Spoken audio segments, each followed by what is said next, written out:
So I'm going to direct your attention to May 25th of last year. Okay. Were you on duty as a paramedic with Hennepin EMS that date? Yes, miss. And did you respond to a call that evening? Yes, miss. Just a little bit back. That way, not quite. There you go. Sorry, sir. Not a problem. We have to adjust for everybody, so. Yeah. All right. Thank you, Your Honor. And if you can't hear me, please let me know. And if I can't hear you, I'll let you know. Thank you, miss. So getting back to May 25th, what was the initial code or the initial type of call that you understood you were responding to? We were called Code 2, which means non-emergent, to a mouth injury. And then at some point en route to that scene, was that call upgraded? Yes. And what was the information you had at that time in terms of the upgrade? At that time, it was Code 3. And what is Code 3? Lights and sirens, get there with due regard and as quickly as possible. And at that point in time, was that all the information you had in terms of first being Code 2 and then Code 3? Not any, did you have any additional information about why it was elevated to a Code 3? At that time, I had no additional information other than Code 3. So where did you ultimately respond to that Code 3 call? Was that in the area of 38th in Chicago? That's correct. And what did you observe? What did you see when you arrived on scene? What did I observe when I arrived on scene? There was a police squad, an individual laying down, 3 officers on the individual. There was multiple people. There was multiple cell phones out. There was elevated tones used. It didn't feel like a welcoming environment. So when you arrived and you said that you saw 3 officers on top of an individual, that individual that they were on top of, was he later identified? Yes. And was that individual identified to be George Floyd? Yes. So when you come up and you see the scene, 3 officers on top of George Floyd, and you said other individuals with cell phones out, what did you do when you arrived? What did I do when I arrived on scene? Assessed all corners around us, just gauge what was going on. I walked up to the individual, noticed he wasn't moving. I didn't see any chest rise or fall on this individual. He was in handcuffs at the time. I went up and, sorry. And when you approached, you said he was in handcuffs. As you approached him to inspect further, were the officers still on top of him? The officers were still on him when I approached. And what did you do when you approached? I was assessing the scene and running through what care may be needed. And did you take some initial steps, like checking for a pulse? I checked for a pulse. And did you also check the individual, Mr. Floyd's, pupils? I did. And what did you determine at that point? They were large, dilated. So you determined that his pupils were large and dilated. What about a pulse? I did not palpate a pulse. And when you say palpate, is that you didn't feel or detect a I pulse? did not detect a pulse. And what did his condition appear to be to you overall? In lay terms, I thought he was dead. So what did you do next? I kind of looked for my partner and told him I think he's dead and I want to move this out of here. Okay. And I will begin care in the back Did you say you would begin care in the back? of my rig. And is the rig where your equipment is to deal with something like a cardiac arrest? Yes, miss. I'm going to show you something that has not been admitted but has been marked as Exhibit 56, so we'll just show it on your screen at the moment. Do you see that on your screen? Kind of a glare, but yeah. Can you see it now if you reposition a little bit? Yeah. Okay. Are we here, Judge? This? Yeah. I get the gist of it, yeah. But that's me touching this carotid artery. There's no pulse. All right. So you recognize this image is yourself checking for Mr. Floyd's pulse. Is that a fair and accurate picture of that? Yes, miss. Your Honor, I would offer Exhibit 56. Any objection? 56 is received. And I'd ask to publish it. All right. And I think you just described this as you checking for a carotid pulse. Is that right? That's correct. What's a carotid pulse? What does that mean? The artery in the neck. It's one we check for that. It's closest to the heart. There should be one there if you're up and breathing.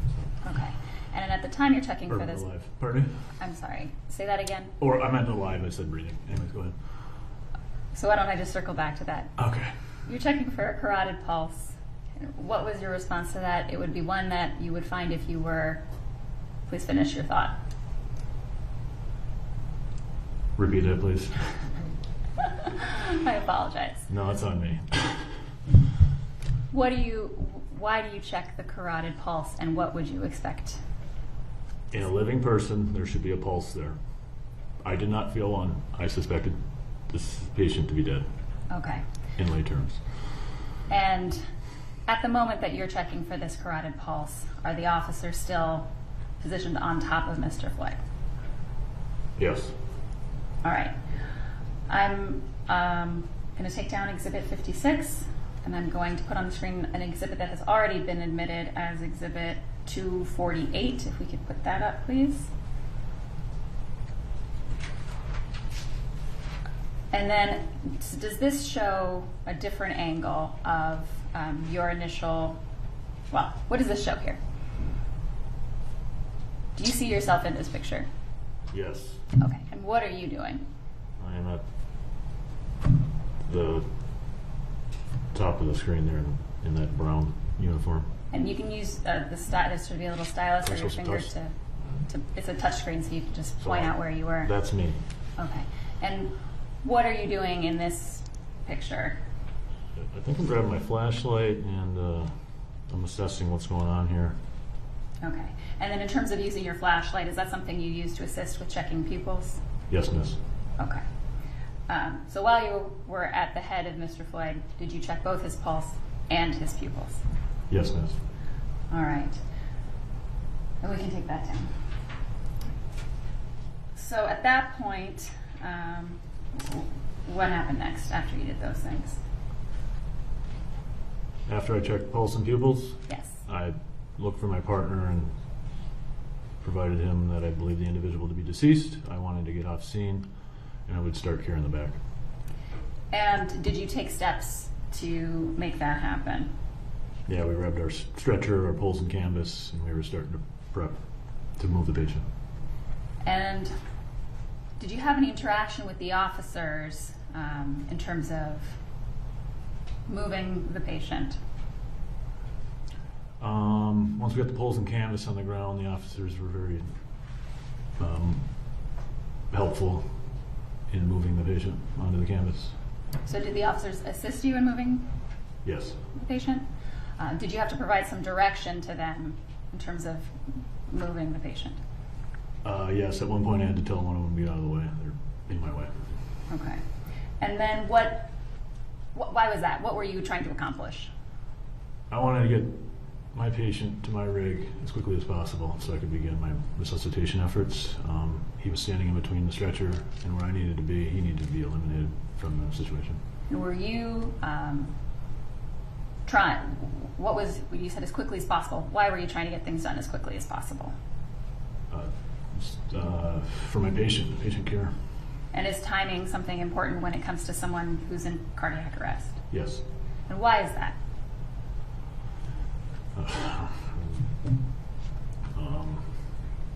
His heart isn't beating, and it should be, and the longer it isn't beating, the greater the likelihood this individual will not be resuscitated. Okay. So, did you ultimately load the patient onto the ambulance? Yes. And did you end up, did one of the officers on scene come with you? We had one officer from Minneapolis, yes. And why was that? I needed somebody to start chest compressions. And when you arrived on scene, had there been any, did you observe anyone rendering any medical care or chest compressions when you arrived? When I arrived on scene, there was no medical services being provided to the patient. Okay. So when you got on the ambulance, did you do some further assessment of Mr. Floyd's condition? Yes. And was it at that point that, well, what did you do next? We're in the back of the rig. Yes. I had them shut the doors. I took the Minneapolis police officer with me. I started to declothe the individual to better assess. And just a second there, why do you have to do something like that? To better assess what's going on, to get room to just do my job and provide patient care. And when you declothe an individual, does that provide further access in terms of any IV or other options for you?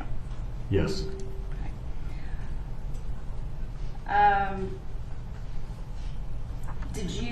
So what did you observe at that point as you were doing your initial assessment of Mr. Floyd? He had some superficial injuries to his face and shoulder, it appeared. I reconfirmed that he was pulseless and wasn't breathing. I had to take the handcuffs off. I had the clothes getting removed so I could prepare to take care of this individual. And did you personally take off the handcuffs? Yes, I took off the handcuffs. How are you able to do that as a paramedic? I have a pair of handcuff keys. So in the line of your work, you're able to use those keys to take handcuffs off an individual? Yes. And is that the key that you used? Yes. And did you provide some additional direction to the law enforcement officer who was with you? Yes. And what was the nature of that? I inquired to the events prior to my arrival, and I also directed him to do chest compressions.